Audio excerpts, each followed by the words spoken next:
3.1 General Properties of Waves Memo. 1. Link these features of a wave with the correct definition.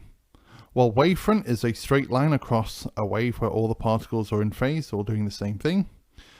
Wavelength, the distance between two corresponding points on two successive waves. Frequency, the number of complete waves per second. The crest or peak is the highest point above the rest position, and the trough is the lowest point below the rest position. Amplitude, well, that's the maximum displacement from the wave's undisturbed position. And wave speed, well, it's the distance travelled by the wavefront per second. Number 2, a sound wave travels at 330 meters per second with a wavelength of 0.25 meters. Find the frequency of the sound wave. Well, V equals F times lambda, so V divided by lambda is F.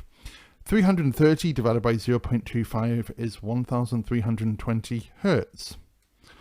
B, find the time period for the wave in milliseconds. Well, going from frequency to time period is 1 divided by the frequency.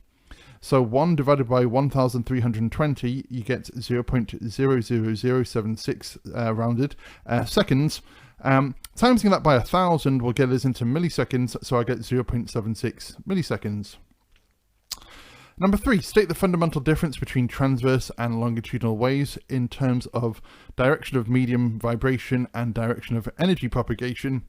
Well, with transverse waves, the medium vibrates perpendicular to the direction of energy propagation. With longitudinal waves, the medium vibrates in the same direction as the direction of energy propagation. Number 4, give 3 examples of transverse waves. Well, electromagnetic waves, water waves, and seismic S waves. Number 5, give 2 examples of longitudinal waves, well, sound and seismic P waves. Number 6, link the physical phenomena with the description observed. Well, reflection would be an echo. If you're going mountain climbing, you've got large distances and reflective surfaces such as cliffs, so the sound will bounce off the surface of the cliff and it will be delayed. You'll hear an echo. Refraction, well, a mirage on a tar road on a hot day. So when you get very hot roads, the air above it becomes very hot.